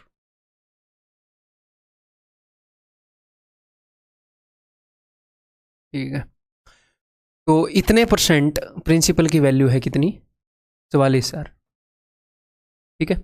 और अगर रेट ऑफ इंटरेस्ट 6% है तो टोटल अमाउंट कितना होएगा, 100% ऑफ प्रिंसिपल प्लस T साल में 6 × T%, 60% ब्याज। तो यहाँ पर अमाउंट टोटल हो जाता है 22,400। तो इन दोनों के बीच में डिफरेंस देखो, 100%, 100%, यहाँ पर तो कोई फ़र्क नहीं है, बस यहाँ पर फ़र्क है कि यहाँ पर 15t% है, यहाँ पर 6t% है, तो 15 माइनस 6 9t%। ये वो वाला 90 वाला 19 है, 9 इंटू टी, तो 9t%। किस चीज़ का 90%? सॉरी 9 इंटू टी%, किस चीज़ का? प्रिंसिपल का 9 इंटू टी%। ये सारी जो परसेंटेज है प्रिंसिपल के परसेंटेज के फॉर्म में चल रही है। दैट इज इक्वल टू, यहाँ पर कितने का फर्क है देखो, 44,000 में से 22,000 गए, 22,000। अब 22,000 में से यहाँ से आपने 22,000 तो घटा दिए, 400 और घटाने हैं, 22,000 में से 400 गए 21,600। तो प्रिंसिपल का 9 इंटू टी% की वैल्यू ये है। अगर मैं 9 काट दूं तो टी% की वैल्यू ये है, तो 6t% की वैल्यू क्या होगी? इसको 6 गुणा कर दो, इसकी वैल्यू हो जाएगी 24 × 144 होता है 14,400। इसकी वैल्यू है 14,400, ठीक है। ये दोनों मिला के हैं 22,400, 22 में से 14 गए 8,000, तो इसकी वैल्यू हो जाएगी 8,000। तो 100% ऑफ प्रिंसिपल इज 8,000, यही हमने बताना था। दैट इज ऑप्शन बी, ठीक है। तो सर अगर वो टी की वैल्यू पूछ ले, ऐसा भी हो सकता है ना, टी की वैल्यू भी पूछ सकता है, तो कोई दिक्कत नहीं है, वो भी हम बता सकते हैं। दिस इज टी%, प्रिंसिपल का टी% है ये 2400, और प्रिंसिपल है ये, तो आप देख लो ये जो है ये प्रिंसिपल का कितने % है? प्रिंसिपल का 1% है 80, 80 का कितने गुना है? ये 30 गुना है, तो टी की वैल्यू 30 है, ठीक है। क्लियर है जी?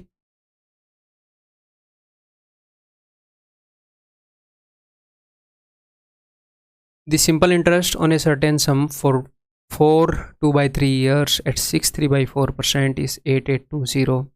What will be the amount of the same sum after 7.5 years at 8.1/3 at simple interest? ठीक है, तो simple interest on a certain सम, इतने टाइम के लिए इतना है, तो उसका अमाउंट कितना होएगा? तो बहुत ही सिंपल क्वेश्चन है, मैं चाहता हूँ एक बार आप ट्राई करें, आप इजीली ट्राई कर लेंगे। मैं एक मैं दो वेज के बीच में सोच रहा हूँ कौन सा बेटर होगा, एक बार अगर मैं उस वे से बताऊँ, लेकिन ये अमाउंट पूछ रहे हैं तो उस वे से बताना ठीक नहीं रहेगा, नहीं निकलेगा। चलो ठीक है फिर। तो भाई फर्स्ट वाले केस में इतने टाइम के लिए इतने % रेट के हिसाब से, तो सबसे पहले आप देखो कि ब्याज जो लगा है वो कितने % है, वो हमें कैसे पता लगता है? रेट इंटू टाइम, कि ब्याज कितने % लगा है। तो 4 × 12 दूनी 12 और 2 14/3 गुणा में 6 चौके 24 और 3 27/4, टोटल इतने % ब्याज लग रहा है। तो ये कितने % है, इसको थोड़ा सा सोल्व कर लेते हैं। 2 दूनी 4, 2 7 14, 3 निम 27, तो 63/2%। तो 63/2% की वैल्यू कितनी है? इसकी वैल्यू है 8820। अब ये क्या पूछ रहे हैं? ये पूछ रहे हैं कि भैया अमाउंट कितना होगा, ठीक है। तो 100 जोड़ देंगे ब्याज के अंदर, अमाउंट कितना होगा सेम सम के ऊपर 7.5 ईयर्स में। तो सबसे पहले मैं देख रहा हूँ कि ब्याज कितने % लग रहा है, तो 7.5 का मतलब है 15/2, रेट है 8 × 24 और 25/3 प्लस में 100, है ना। ये ब्याज है और मैंने 100 जोड़ दिया, क्यों? क्योंकि हम अमाउंट निकाल रहे हैं। अगर ब्याज 20% है तो अमाउंट 120% होता है, तो मैं 100 जोड़ रहा हूँ। जितना सिंप्लीफाई होएगा कर लेंगे, ठीक है। तो ये टोटल कितना हो जाएगा भाई? 2 × 100 200, 25 5 125, तो 325/2%। इतने टाइम में इतने % के हिसाब से जो अमाउंट होगा वो प्रिंसिपल का इतने % हो जाएगा, और प्रिंसिपल के इतने % की वैल्यू गिवन है, इतने % की निकालनी है। बहुत ही सिंपल है, कोई मुश्किल बात नहीं है। 63/2% की वैल्यू इतनी है, तो 1% की वैल्यू होएगी 8820 बटे में 63/2, और इतने % की वैल्यू होएगी गुणा में 325/2, and that's it, that's your answer, ठीक है। 2 से 2 कट गया, 21 × 63, 21 चौके 21 दूनी 3 14, ठीक है, 1 0, 14 5 70, 14 दूनी 28 और 7 35, 3 42 और 3 45, 45,500 ऑप्शन। क्लियर है? MTS का क्वेश्चन है, आगे बढ़े।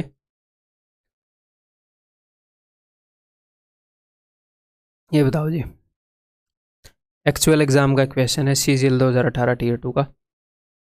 एक बार ट्राई कर लो, फिर मैं बताऊंगा। तो ये जो क्वेश्चन है इसको मैं पहले ही आपको बता देता हूँ, this is very very calculative question. हालांकि मैं इसको करके आपको काफ़ी कम टाइम में बता दूंगा, लेकिन एग्ज़ाम में, और ये एक्चुअल में आया हुआ क्वेश्चन है Tier 2 का। एग्ज़ाम में कभी कभी ये क्वेश्चन मैंने लिया भी इसीलिए है, आपको ये दिखाऊं कि एग्ज़ाम में कभी कभी क्वेश्चन ऐसे आते हैं जो रियल में कैलकुलेटिव हैं, बहुत ज़्यादा कैलकुलेटिव हैं। तो बेस्ट अप्रोच क्या रहेगी कि आप उसको स्किप कर दो। स्किप करने का मतलब मैं ये नहीं बोल रहा कि आपने वो करना ही नहीं है, वो लास्ट में करना है भाई। सिंपल बात क्या है, वो लास्ट में करना है। और जो क्वेश्चन एक्चुअल में कैलकुलेटिव है, जैसे मान लो मैं आपको ये बोलूँ कि एग्जाम में मान लो एक बहुत ही सिंपल क्वेश्चन आ गया, 3512 इंटू 8713। ये बहुत ही सिंपल है। सिंपल का क्या मतलब है, इसमें कोई भाई भयंकर कंसेप्ट है? कोई कंसेप्ट नहीं है। पहली क्लास का बच्चा भी कर लेगा इसको, उसको थोड़ा सा टाइम दो, 3-4 मिनट, वो कर लेगा। तो कई क्वेश्चन क्या होते हैं, वो एक्चुअल में कैलकुलेटिव होते हैं, या फिर हम क्या बोले, वो एक्चुअल में टाइम टेकिंग होते हैं। आप इसके ऊपर कोई जादू नहीं चला पाओगे। क्या जादू चलाओगे आप इसको? कोई जादू नहीं चला पाओगे, आप टाइम लोगे भाई। मैं पहले से ही इस क्वेश्चन का कुछ सोच के आ जाऊं कि हेलो ये जल्दी हो रहा है, इसकी कोई वीकनेस ढूंढ के आपको इंप्रेस करने के लिए, वो अलग बात है। तो मैं कहना क्या चाह रहा हूँ, कई क्वेश्चन एग्जाम में एक्चुअल में टाइम टेकिंग आते हैं, तो वो टाइम लेंगे, आपका टाइम भी लेंगे, मेरा टाइम भी लेंगे, किसी और का टाइम भी लेंगे। अगर कोई कैलकुलेशन में बेटर है तो वो थोड़े से कुछ सेकंड बचा लेगा, लेकिन वो एक्चुअल में टाइम टेकिंग है। तो ये मत सोचना कि आप वहाँ पर कोई जादू वगैरह करोगे और उसको आप जल्दी कर पाओगे, नहीं। तो एक्चुअल में टाइम टेकिंग है, वो टाइम लेगा, तो उसको उस वक्त के लिए स्किप कर दो, उसको बाद में देख लेंगे अगर किसी छोटे मेथड से हो रहा है, या फिर उसको हम लेंदी मेथड से ही करें। ठीक है, एक्चुअल क्वेश्चन आपके एग्जाम का। ठीक है, तो यहाँ पर हालांकि इसको मैं जल्दी सॉल्व करके दिखा दूंगा, बट ज़रूरी नहीं है कि एग्जाम में हमेशा वो मेथड स्ट्राइक हो। इसको करें फिर। तो जो एक्चुअल में कैलकुलेटिव क्वेश्चन है वो टाइम लेगा। कई क्वेश्चन ऐसे हैं वो कैलकुलेटिव दिखते हैं, लेकिन जितनी ज़्यादा हम प्रैक्टिस करेंगे हमें पता लग जाएगा कि इसको अगर हम ठीक तरीके से हैंडल करें तो कैलकुलेटिव नहीं है। वो जिम्मेवारी मेरी है, आप कोर्स को रिपीट करोगे तो वो समझ आपकी अपने आप बन जाएगी। ठीक है, करते हैं। A sum amounts to this much at 9.25% per annum simple interest in 5.4 years। तो 5.4 साल में इतने परसेंट के हिसाब से जो अमाउंट है वो इतना हो जाता है, ब्याज नहीं अमाउंट। तो सबसे पहले तो हम ये निकालेंगे ब्याज कितने परसेंट है। तो इस कैलकुलेशन को करने का तो मैं आपको छोटा तरीका बता दूंगा, टेंशन मत लो। देखो, जब भी आपको 5 और 2 मिले तो उनको फ्यूज कर दो, उससे क्या बन जाएगा, उससे 10 बन जाएगा, जो कि बहुत ईजी है। तो यहाँ पर अपने पास 5 है, 25 है ना, 25 पड़ा है ना यहाँ पे। अगर यहाँ पर मेरे को 4 मिलता तो मैं इसको 4 देता, लेकिन यहाँ पर 4 नहीं है। क्यों? क्योंकि 25 और 4 मिलाकर तो 100 बना लेंगे। यहाँ से मैं सिर्फ 2 उठाऊंगा। अगर मैंने यहाँ से 2 उठाया तो यहाँ पर 27 बच जाएगा, 54 है। अब पॉइंट को भूल जाओ, मैं 3 के बाद पॉइंट लगा दूंगा, इसमें 2 के बाद पॉइंट है, इसमें 4 के बाद। मैं गुणा करके 3 के बाद पॉइंट लगा दूंगा, पॉइंट को भूल जाओ। इससे अगर मैं 2 उठाऊंगा तो मेरे को बाद में 27 से गुणा करनी पड़ेगी, तो मैं 2 भी नहीं उठाऊंगा, मैं 2 के साथ एक 3 भी खींच के लाऊंगा कि आजा भाई, एक 3 को भी उठा के लाऊंगा, यानी कि 6 उठा के मैं ला रहा हूं। तो यहां पर 9 बच जाएगा, है ना। और 6 अगर मैं इसको दूंगा, 6 इंटू 25, 25 छिके 150, एक कैरी हो गया, 6 में 54 और 1 55। अब देखो, 9 5 45 और 4 45 और 4। ठीक है, 3 के बाद मैंने पॉइंट लगाना था, तो 3 के बाद पॉइंट ये लग गया। तो सिंपल इंटरेस्ट इतने परसेंट है, 49.95। अगर मैं बात करूँ अमाउंट की, तो मैं इसके अंदर 100 जोड़ दूंगा, तो दैट विल बी 149.95%, जिसकी वैल्यू है ये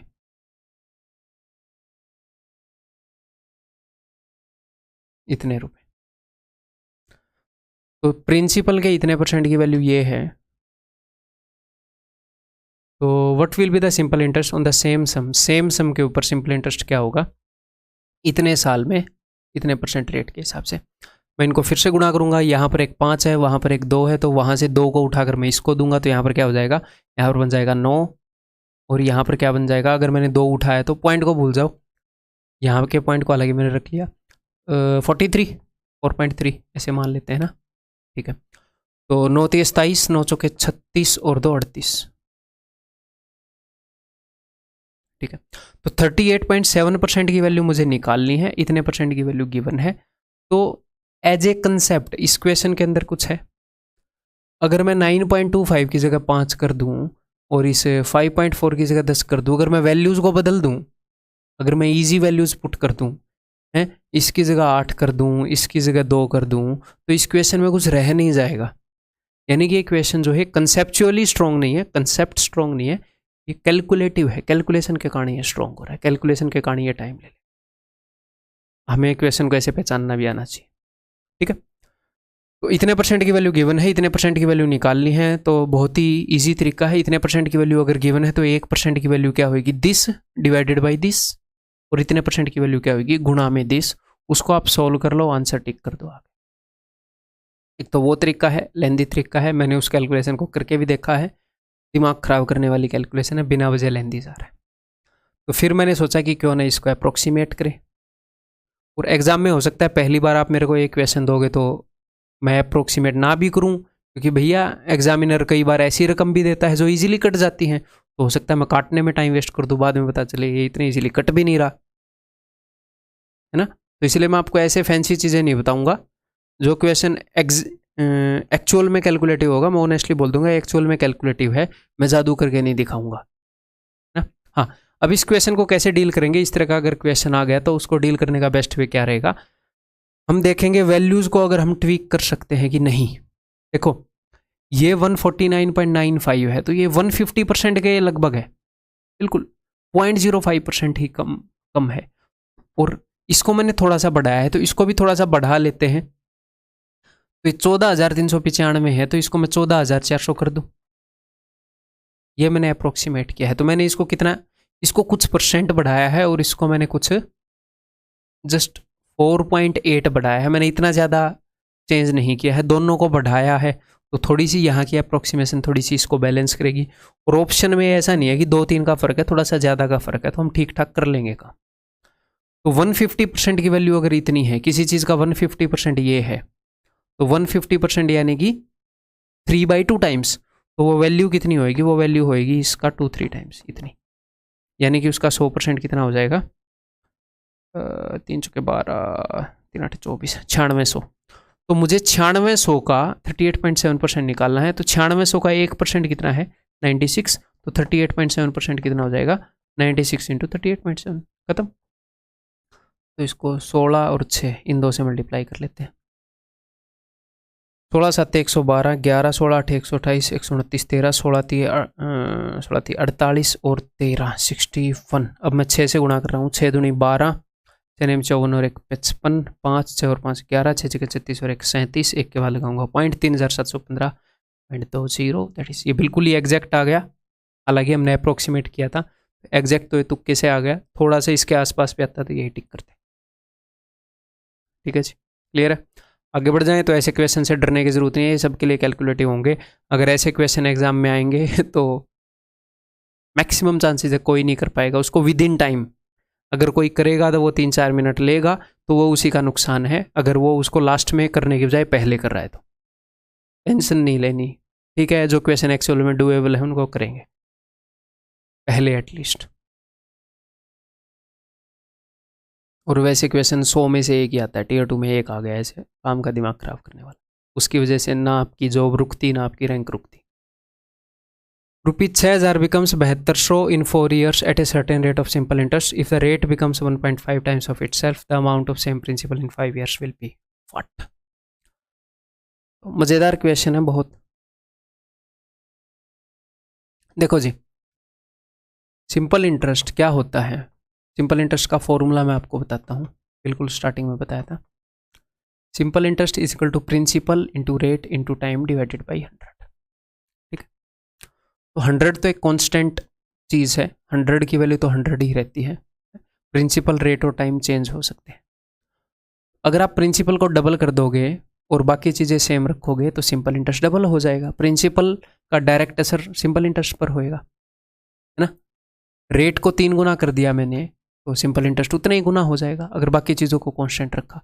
इसको 2 गुना कर दिया, इसको 3 गुना कर दिया तो सिंपल इंटरेस्ट 6 गुना हो जाएगा। मतलब मैं कहना क्या चाह रहा हूँ कि simple interest is directly proportional to principal rate and time.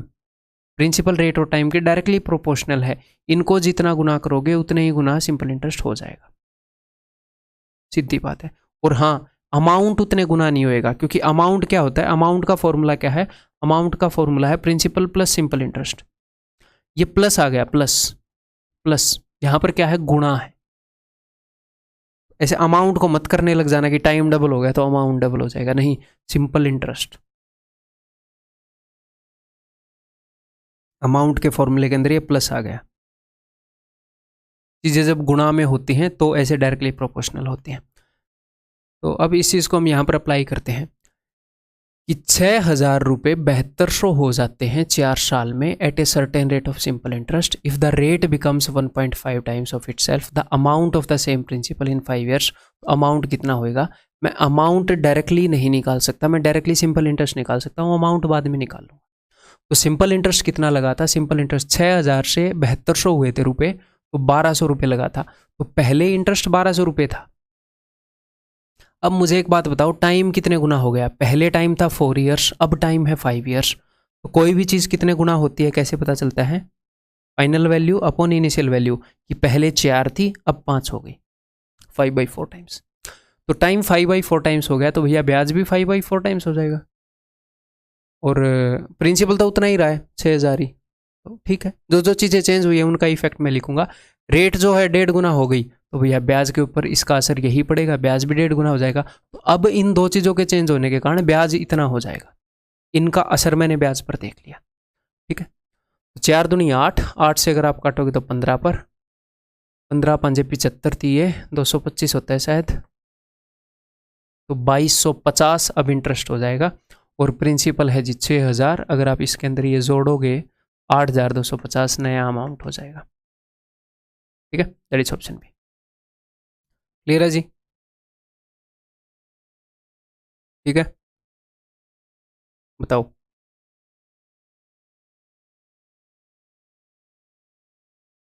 CGL 2018 tier 2 का एक्चुअल क्वेश्चन है, तो देखना हम इसको कितना फास्ट कर लेंगे। उम्मीद है कि आप ही कर लोगे मेरे बताने से पहले।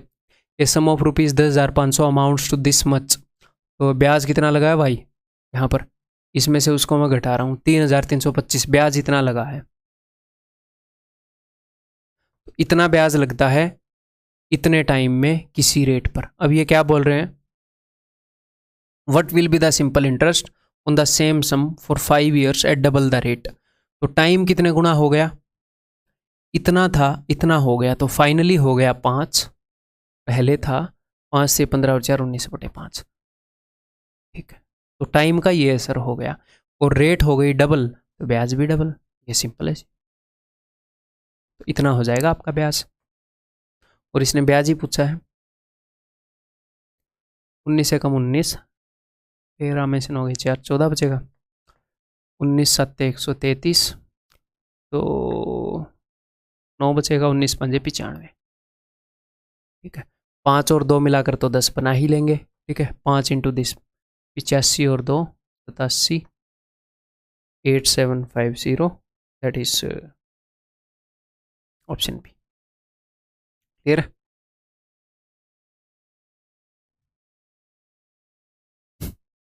इस सम ऑफ, ये भी 2018 टीयर 2 का क्वेश्चन है सीजीएल का। A sum of rupees 8400 amounts to this much at 8.75% per annum simple interest in a certain time.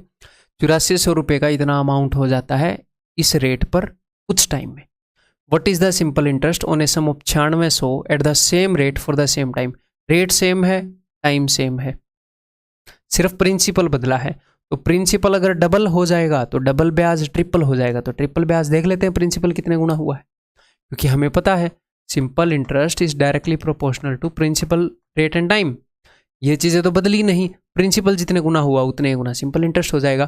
तो पहले सिंपल इंटरेस्ट कितने गुना था भाई, घटाएं उससे, 110 में से 84 गए 26, पहले इसमें से मैंने ये घटा दिया, तो पहले इंटरेस्ट इतना था और प्रिंसिपल फाइनली कितना हो गया 9600, पहले कितना था 8400। That's it, simple.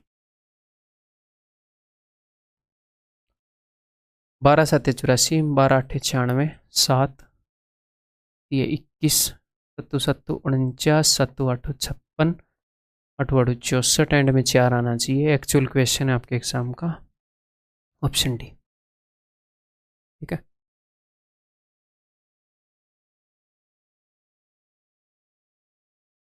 A sum of money amounts to 15,360 रुपये in 4 years. If the rate of interest becomes 1.2 times, then the amount becomes 16,032 in the same time. Then find the rate of interest. बताओ जरा, देखता हूँ आप बताओगे कि नहीं।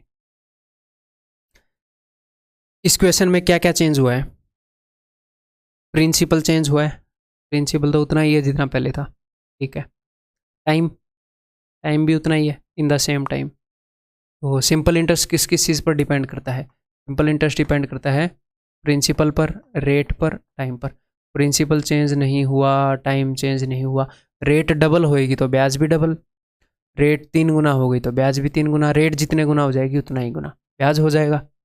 ठीक है, तो रेट जो है 1.2 टाइम्स हो गई पहले से, यानी कि अगर रेट पहले 5 थी तो अब 6 हो गई। 1.2 का मतलब क्या है? 6/5 गुना। अगर रेट पहले 5 थी तो आज के दिन 6 हो गई।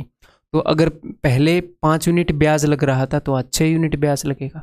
ठीक है, अब 1 यूनिट ब्याज ज़्यादा लग रहा है, और ये भी अमाउंट है, ये भी अमाउंट है। इन दोनों के बीच में जो भी डिफरेंस आएगा वो वही आएगा जो इस केस में एक्स्ट्रा ब्याज लग चुका है। तो इस सेकंड वाले केस में एक्स्ट्रा ब्याज कितना लगा है, तो इसमें से उसको घटाते हैं। तो 2 13 में 6 गए 7, ये हो गए 672। तो सेकंड वाले केस में 672 रुपये एक्स्ट्रा ब्याज लगा है। तो पहले अगर ब्याज 5 लगा था तो आज 6 लग रहा है रेट के कारण। तो 1 यूनिट की वैल्यू इतनी है, तो पहले 5 यूनिट, पहले ब्याज कितना लग रहा था, इसको मैं 5 गुना करूंगा। 672 का आधा कितना हो जाएगा जी? 336, 3360। पहले इतना ब्याज लग रहा था। अब तो आप इजीली बता दो कि रेट ऑफ इंटरेस्ट कितनी है। इतना ब्याज लग रहा था पहले, ये अमाउंट है, ये ब्याज है। अब हम इजीली बता सकते हैं, अगर ये अमाउंट है, ये इंटरेस्ट है, तो प्रिंसिपल कितना होएगा? 15,360 में से 3,360 घटाओगे 12,000, 12,000 इंटरेस्ट है। 12,000 के ऊपर 3,360 रुपये ब्याज लगा है। कितने टाइम में? 4 साल में। तो 1 साल में कितना ब्याज लगेगा? 3,360 डिवाइडेड बाई 4। मैं इसको कैलकुलेट नहीं कर रहा, 1 साल में इतना लगेगा। तो ये 1 साल में कितने % लग रहा है जी? किसका परसेंटेज देखेंगे? इसका। तो इसका 1% कितना है? 120। तो 120 से डिवाइड करूंगा, 1% इसमें कितनी बार आ रहा है? नहीं, तो बस इसको सॉल्व कर लो, खत्म। 12 24, 12 से कट नहीं रहा। ठीक है, माई मिस्टेक, मैं 4 से काट रहा हूँ पहले। क्यों नहीं कट रहा यार 12 से? दिल तोड़ दिया, इंसानियत बाकी नहीं है आजकल। 4 8 32, 4 चौके 16, कट तो रहा है 12 से, 12 7 84। हमारे अंदर ही इंसानियत बाकी नहीं है। ऑप्शन भी हम काट ही नहीं पा रहे। आंसर इस ऑप्शन। ये बताओ।